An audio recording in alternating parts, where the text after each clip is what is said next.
Tua palavra é luz para os meus caminhos. Tua palavra é lâmpada para os meus pés.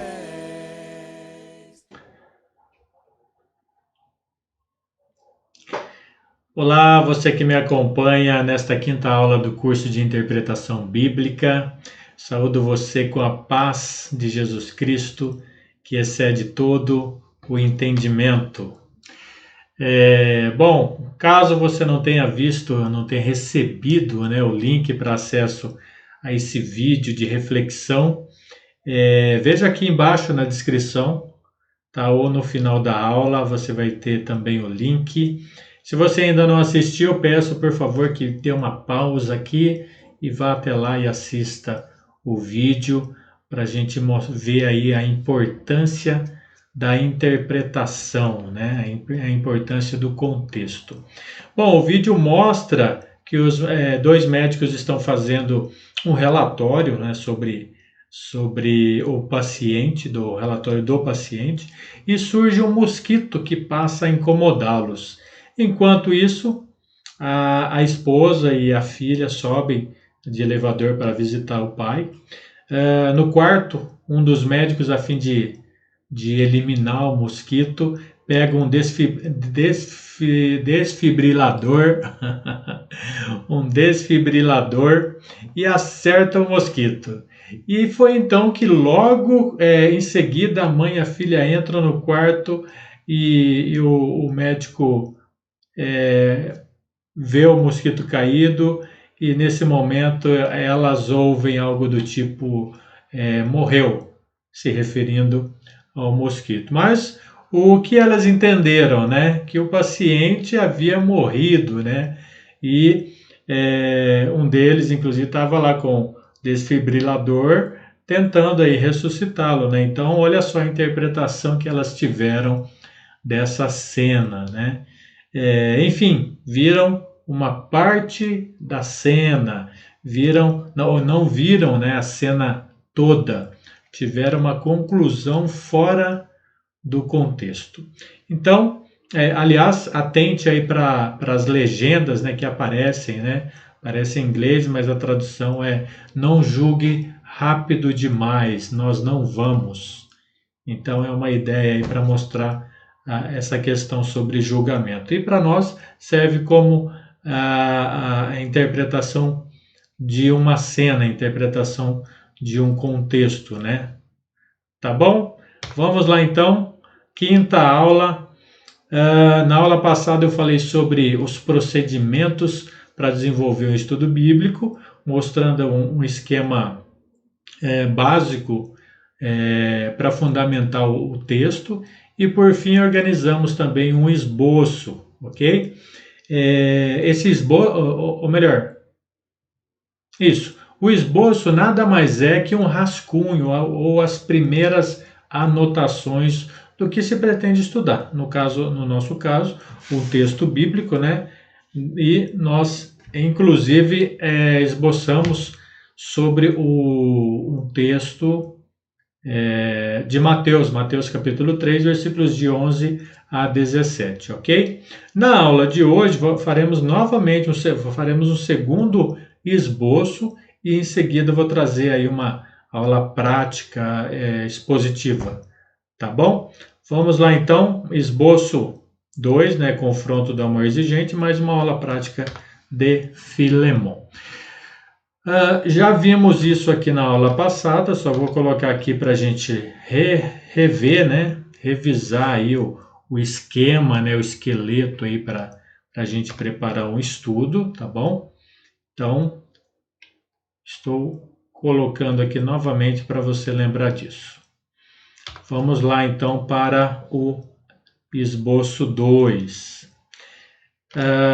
Então, olha só, nós vamos falar hoje sobre João, capítulo 21, versículos 15 a 17. Tá? É uma conversa do Senhor Jesus com Simão Pedro. E o título, então, vai ser O Confronto do Amor Exigente. E aí então nós aprendemos que tem a questão do contexto, né? O contexto eu já vou aplicando aqui, ó. Então olha só, a aplicação do contexto é você falar ali sobre o ambiente da conversa. Como nós vamos falar sobre amor, então também tem que ter aí uma definição da palavra amor, obviamente no original, né? Porque a Bíblia foi escrita aí, nesse caso no Novo Testamento, foi escrito em grego. Então vamos pegar ali a definição da palavra amor no grego. Bom, por hora, falando rapidamente aí sobre o ambiente da conversa. O que nós vemos naquele texto, a partir do no capítulo 21? Pela terceira vez, o Senhor Jesus, após ressuscitar, aparece aí para os seus discípulos. Desta vez, o Senhor Jesus ele aparece às margens do mar de Tiberíades. E aí, então, ele percebe que os discípulos estão no barco e ele pergunta se eles têm peixes. Respondem que não, e ele diz: olha, joga do outro lado que vocês vão pegar. E aí eles já estavam percebendo que era o Senhor, mas também não falaram nada, né? E aí quando eles descem, vêm para mar, ou melhor, aí eles pegaram inclusive, né? Cerca não, a Bíblia vai dizer 153 peixes, grandes peixes, né? E aí eles trazem então para a margem, e quando eles chegam lá, o Senhor Jesus já está ali com a fogueira acesa, já alguns peixes na brasa e também pães. Então eles têm aí uma refeição e num determinado momento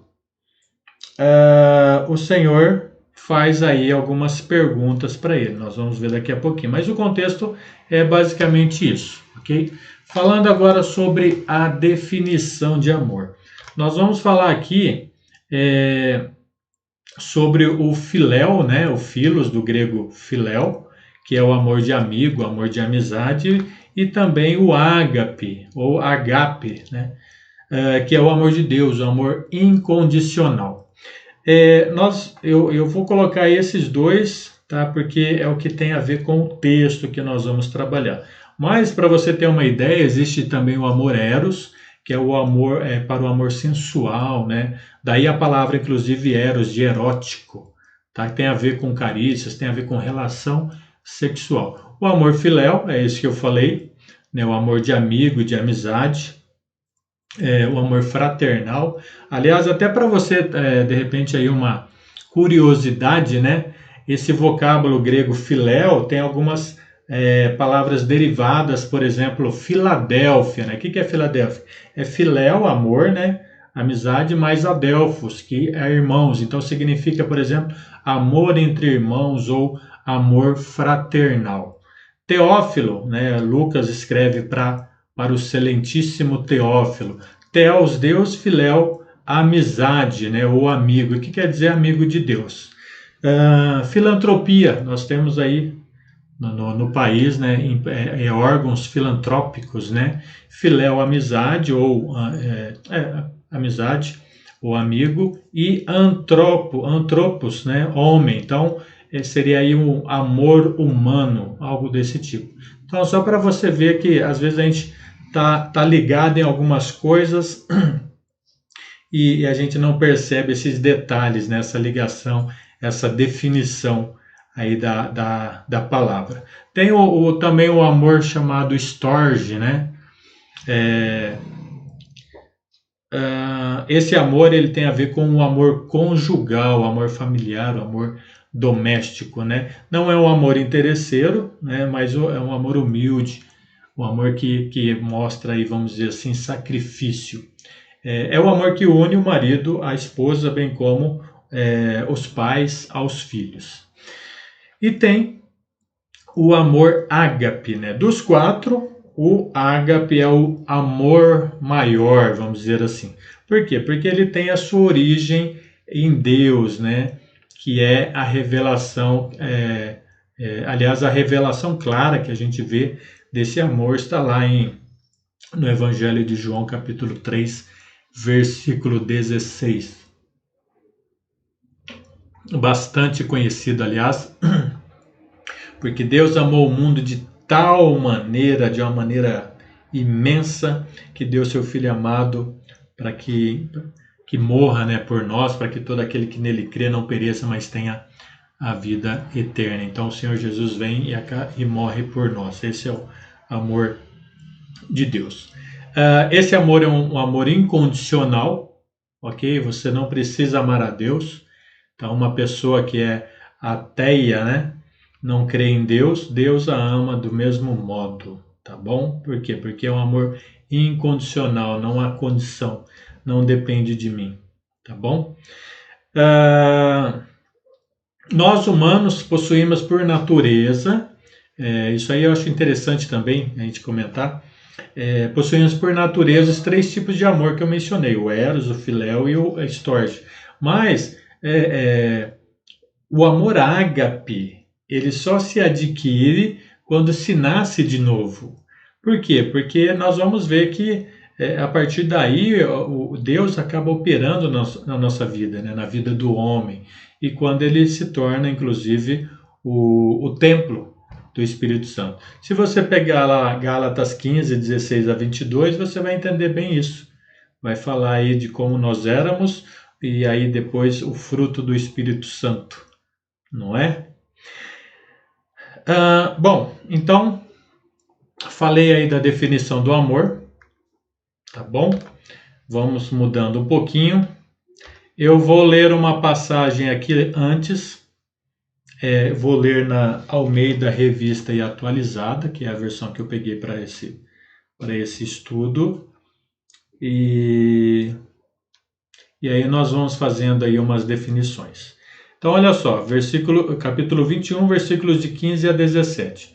Depois de terem comido, perguntou Jesus a Simão Pedro: Simão, filho de João, amas-me mais do que estes outros? Ele respondeu: Sim, Senhor, tu sabes que te amo.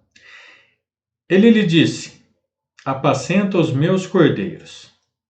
Tornou a perguntar-lhe pela segunda vez: Simão, filho de João, tu me amas? Ele lhe respondeu: Sim, Senhor, tu sabes que te amo.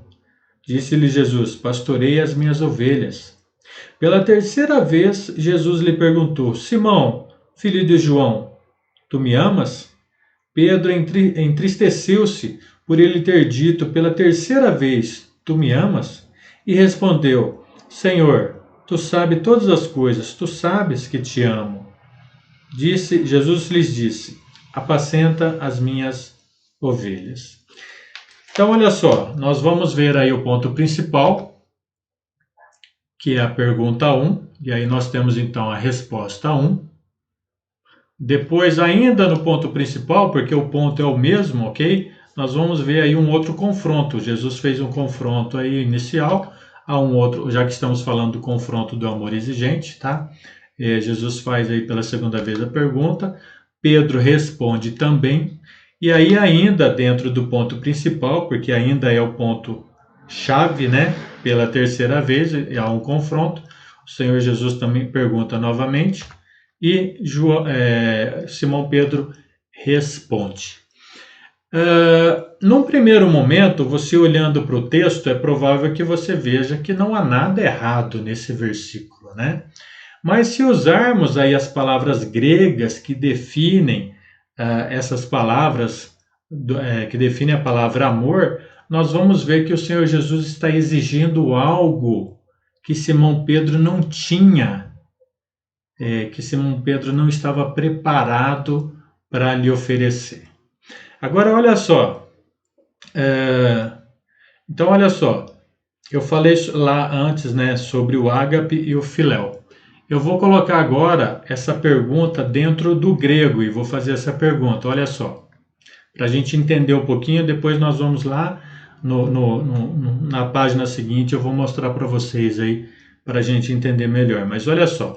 O que o Senhor Jesus está perguntando? A pergunta 1. Simão, filho de João, ágape mais do que estes outros? Sim, Senhor, tu sabes que te filéu. Segundo confronto, Simão, filho de João, tu me ágape? Sim, Senhor, tu sabes que te filéu. Agora, olha só o que acontece. Jesus fala, pela terceira vez, Jesus faz a mesma pergunta, só que atendendo o que Pedro tinha para oferecer. Simão, filho de João, tu me filéu? Sim, Senhor. Tu sabes todas as coisas. Tu sabes que te filéu. Como que eu consigo definir isso, então? Como que eu coloco essas definições das palavras, né? O que me garante que realmente é isso? E aí, então, para isso, nós vamos aqui. Eu vou colar aqui. De repente, você está perguntando, Ana Marina, como que você está observando esses detalhes, né? Eu coloquei aqui um. Aliás, deixa eu pegar aqui. Eu coloquei aqui ó, o Novo Testamento Interlinear, tá? Grego, português. Eu colei aí a página, tá bom? Então nós temos aqui exatamente o versículo que eu acabei de ler. E vou mostrar daqui a pouquinho, eu colei também o dicionário grego Strong aí, tá bom? Para a gente entender melhor. Então olha só, eu vou ler aqui, ó. Você pode acompanhar, tem o grego, tá bom? E tem a tradução aqui, ó, em azulzinho, tá? Então, olha só. Quando, pois, comeram, diz a Simão Pedro, Jesus, Simão de João, amas a mim mais do que estes? Diz a ele, sim, Senhor, tu sabes que te amo. Que amo a ti, perdão. Diz a ele, alimenta os cordeiros meus. Diz a ele novamente, segunda vez, Simão de João, amas a mim? Diz a ele, sim, Senhor, tu sabes que amo a ti. Diz a ele, apacenta as ovelhas minhas. Diz a ele, a terceira vez, Simão de João, amas a mim? Entristeceu-se Pedro, porque disse a ele, a terceira vez, amas. E diz a ele, Senhor, todas as coisas tu sabes que amo a ti. Então, olha só, eu destaquei aqui, tá? Vou colocar agora uma colagem aqui da definição do dicionário, tá? Do dicionário grego-português. Veja que o ágape está aqui nessas duas marcações, tá? Porque se você observar, ele está bem parecido, né? Vamos dizer, eu estou falando assim de uma maneira bem clara, assim para você entender. Então, olha só, ele está bem parecido, mas por que ele não está igual? Porque aqui é a flexão. Imagine para nós a flexão do verbo. Verbo comer. Eu como, tu comes, ele come, nós comemos, vós comeis. Vós comeis, comais. Então, olha só. Essas são as flexões. Então, o ágape, ok? E as flexões do ágape, ok? Então, vamos ver aqui, ó, vamos ter aqui o amar e lá embaixo o amor. Agora, olha só que interessante. Descendo aqui, ó, amar, ter afeição por, gostar de pessoas, Deus, ó, João 3,16, ok? Depois vamos descer aqui no sublinhado, ó, amar, querer bem, adorar, mostrar solícito, a mais típica e excelente virtude cristã, mais frequente e tipicamente cristã do que filéu, mais provavelmente equivalente a ele, em João 21, 15 a 17, que é exatamente o que a gente está falando aqui. Mas o que eu quero mostrar para você é o seguinte, olha só, o ágape, Jesus está fazendo uma pergunta para ele, uma definição no ágape, e Pedro responde para ele na definição filéu. Jesus está perguntando sobre a definição do amor ágape incondicional, o amor de Deus, mas Pedro, ele só tem aí para oferecer ao Senhor Jesus aquele amor de amizade, ok? Pode ver que ele pergunta aqui novamente, pela segunda vez, né? Tu me amas, tu me ágape. E Pedro entende o amor filéu. Tanto é que Pedro, depois do Senhor Jesus, ele se abaixa, né? Vamos dizer assim, ele se curva ao amor que Pedro tinha para oferecer. Então ele pergunta aí na terceira vez, Simão de João, amas a mim? Ou filéu, né? o amor filéu, e aí Pedro entende exatamente esse, olha só, esse amor aqui, pode ver que esse amas não é igual ao amas do ágape, mas sim o amor que Pedro estava entendendo, que é exatamente o filéu que a gente vê aqui também quando o dicionário está mostrando. E aí então ele responde, tu sabes todas as coisas, tu sabes que amo a ti. Então olha só, mas Marino, é preciso saber grego para entender a Bíblia? Não, não é preciso saber o grego, mas é importante buscar uma noção para que você possa fazer aí ao menos comparações, entendeu? Comparações das palavras, as suas flexões, as traduções. Então veja que esse é algo bem simples, né? Você verificar o conceito aqui do ágape e você alinhar com o texto original, tá? Você vai ver no dicionário e você consegue fazer uma comparação ali do texto para você entender bem o que ele está dizendo. Bom, ok até aqui. E aí então nós vamos fazendo uma conclusão desse esboço, né? Então, fazendo aí uma paráfrase, né? O Senhor Jesus está confrontando Pedro dizendo, apacenta meus cordeiros, pastoreia as minhas ovelhas, apacenta as minhas ovelhas. Amar a Jesus significa demonstrar esse amor cuidando dos outros irmãos e também de si próprio, custe o que custar, né? Ok? Provavelmente de início eu e você não teremos o amor exigente, o amor ágape que o Senhor deseja, mas Deus aceita mesmo assim o que nós temos para lhe oferecer, o filéu. Mas é fundamental, né, que nos esforcemos para que esse amor filéu, esse amor de amizade, cresça, né, para o amor elevado, o amor incondicional, o amor de Deus que é o ágape.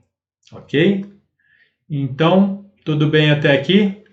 Vamos aí para a aula prática, tá bom? Vamos falar então sobre Filemão. Bom, terminamos então aí esboço, né, o aprendizado sobre como montar desenvolver um estudo. Vamos fazer agora uma aula prática para a gente entender melhor sobre esses métodos de interpretação. Nessa aula, nós vamos fazer um estudo exegético e hermenêutico. Já falamos, né, sobre as ferramentas para o estudo bíblico, e nessa aula nós vamos buscar dentro do texto, ou melhor, buscar no texto, dentro do contexto, que é a exegese, informações a serem aplicadas, extraídas e aplicadas, que é a hermenêutica. Uma observação: muitos erros acontecem, são cometidos, né, porque tiram ou usam textos fora do contexto. Mas veja que, se você entender o contexto de um determinado livro, você consegue fazer todas as aplicações em torno daquele contexto, ok? Fica muito mais claro. Vamos lá? Então, texto Filemão, aí o contexto, já estou colocando aqui o contexto histórico e também o teológico. Veja que aqui, então, tem a introdução. Essa introdução, como eu já falei, nós podemos buscar em livro de introdução ou até mesmo esboço pronto. Não há problema nenhum em fazer isso, fazer essas buscas. Por quê? Porque alguém já fez isso para facilitar a nossa vida. Então, vamos fazer uso desses livros aí de introdução, não tem problema nenhum. Claro que devemos ter cuidado, porque tem muitos livros por aí, muitas obras em livrarias, e algumas delas fogem aí do contexto, ok? Falando aqui rapidamente, então olha só, o contexto histórico. O autor é Paulo, né, na primeira prisão lá em Roma. Nós podemos ver constatar isso lá em Atos 21. É escrita por volta de 62 d.C., ocasião em que Paulo converteu Onésimo, né, um escravo fugitivo de Colossos, cujo dono se chamava Filemão, que era o esteio da igreja em Colosso. Quem mantinha lá era uma pessoa bastante, vamos dizer assim, importante, né, sustentava, né, a igreja. Onésimo se tornou um grande ajudante de Paulo, um braço direito de Paulo, a gente pode ver lá versículo 12. E, aliás, Paulo, no versículo 12, Paulo envia de volta Onésimo, o qual corria risco de vida, porque segundo o versículo 18, provavelmente ele devia ter furtado o dinheiro de Filemão. Epáfras e Arquipo eram pregadores em Colossos, podemos confirmar isso lá em Colossenses capítulo 4.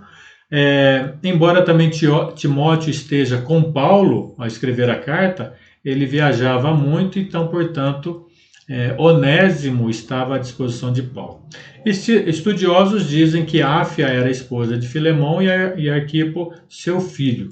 Essa família, então, sustentava, né, mantinha ali a igreja. Possivelmente, até a casa deles foram aí a primeira igreja lá em Colossos. Quando Paulo enviou a carta aos Colossenses, ele incluiu essa pequena carta pessoal para Filemão, um valioso membro daquela congregação.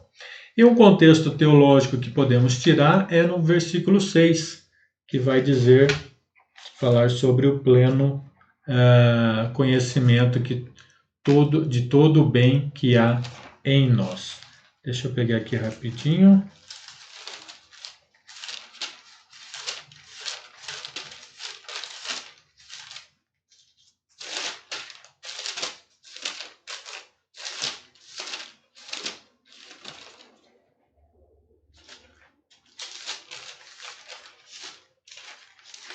Ok.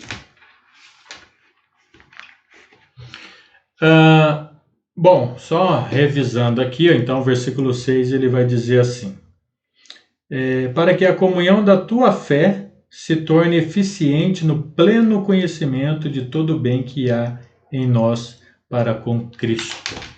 E aí, então, vamos lá para os versículos. Eu já vou colocar aqui,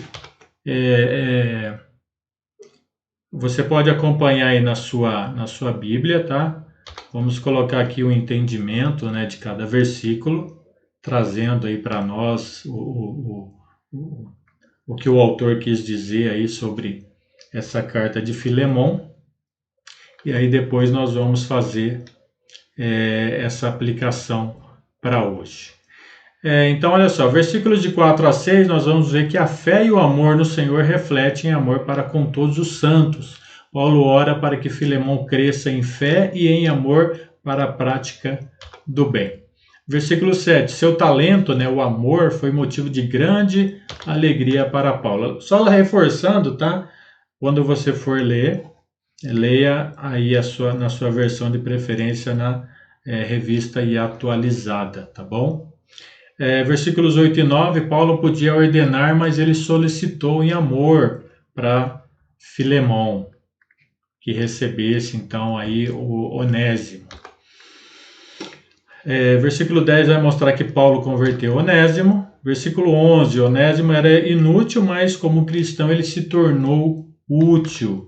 Versículo 12, Paulo envia de volta Onésimo. Paulo vai fazer uma menção aqui sobre coração no versículo 12, ele vai dizer assim: eu te envio de volta em pessoa, quero dizer, o meu próprio coração. Então, Paulo envia de volta Onésimo, e quando ele se refere a coração, ele está confiante de que Filemão o receberia como se fosse Paulo. Olha que interessante. Versículo 13 vai dizer que Onésimo é bastante útil a Paulo. Versículo 14, se Filemão quisesse mandar Onésimo de volta para ajudá-lo, que fosse de maneira espontânea, né? Paulo está deixando isso para ele, né? Dizendo que não queria segurar Onésimo com ele sem o consentimento de Filemão. Continuando, versículos 15 e 16, vai dizer que Onésimo se afastou de Filemão para voltar para sempre, agora como irmão em Cristo, né, numa amizade verdadeira. Antes era o senhor e o escravo, né? Agora não. Agora tem uma amizade verdadeira. Versículo 17. Se você me considera teu irmão na fé, receba-o como se fosse eu. Versículo 18 e 19. Deixa que eu pago. Então, olha só, aqui vai mostrar, então, dentro daquele contexto, que Filemão provavelmente furtou dinheiro dele, né? Então, ele vai dizer assim, no versículos 18 e 19. E se algum dano te fez ou se te deve alguma coisa, lança tudo na minha conta. Eu, Paulo, de próprio punho escrevo, eu pagarei, para não te alegar que também tu me deves até a ti mesmo. Então, olha só, Paulo disse, né, deixa que eu pago, né, se ele estiver devendo alguma coisa. E aí Paulo provavelmente foi quem converteu Filemão. Versículo 20, Filemão receber Onésimo seria um benefício para Paulo. Versículo 21, Paulo tinha certeza de que Filemão aceitaria Onésimo de volta, né? E Paulo também vai dizer que desejava visitá-lo. O 23 vai falar que Epáfras era um colossense que estava encarcerado com Paulo. Com exceção de Aristarco, né, Colossenses capítulo 4, 10, vai dizer, os demais estavam livres. Paulo já está aí nas saudações, falando das saudações. E o 25, ele vai chamar a atenção para o estilo literário de Paulo. Olha só. A graça do Senhor Jesus Cristo seja com o vosso espírito. Paulo, ele usa algumas terminações assim. E aí vai mostrar, então, um estilo literário de Paulo. E aí, então, vamos caminhando para uma aplicação. Devemos ter o pensamento cristão de todo o bem que há em nós, dos dons, os talentos, para que o serviço na obra cresça mais e a comunhão da fé seja mais abrangente e as pessoas vejam a eficiência. Imaginemos que a comunhão da fé de Filemão iria abranger mais por conta dos talentos de Onésimo. Então, olha só, se Filemão já era o esteio da igreja, já era quem sustentava, quem sustentava a igreja ali, dava todo o apoio necessário, uma pessoa, vamos dizer assim, eu estou tentando lembrar aqui uma palavra que Paulo usa, né? Um fundamento, né? Um pilar da igreja, isso, um pilar. Então agora, por conta dos talentos de Onésimo, ele ia melhorar ainda mais, né? Esse trabalho dele. O Onésimo só iria agregar a esse trabalho. Todos nós temos dons. Temos que entender o dom que há em nós. Quando entendermos o pleno conhecimento, este conhecimento ficará em nós o resto da vida. E a comunhão da fé tem a ver com quantas pessoas eu atinjo com a fé, com o meu tempo, com o meu serviço, etc. Né? Você pode colocar aí a sua disposição na obra do Senhor. Tudo bem? Finalizamos aqui. Eu vou deixar aqui algumas referências, inclusive o videozinho lá do início da aula. Eu quero dar graças a Deus pela sua presença, que realmente a comunhão da fé, o pleno conhecimento esteja sobre nós, seja conosco para que a obra do Senhor cresça, que os talentos que o Espírito Santo nos concede, que possamos utilizar aí da melhor maneira e que esse pleno conhecimento de todo o bem que há em nós seja sim para a honra e glória do nosso Senhor Jesus Cristo. Amém? Te espero então na sexta aula. Vamos na semana que vem chegar então na metade do curso. Eu te vejo lá, se o Senhor permitir. Deus seja contigo em nome de Jesus.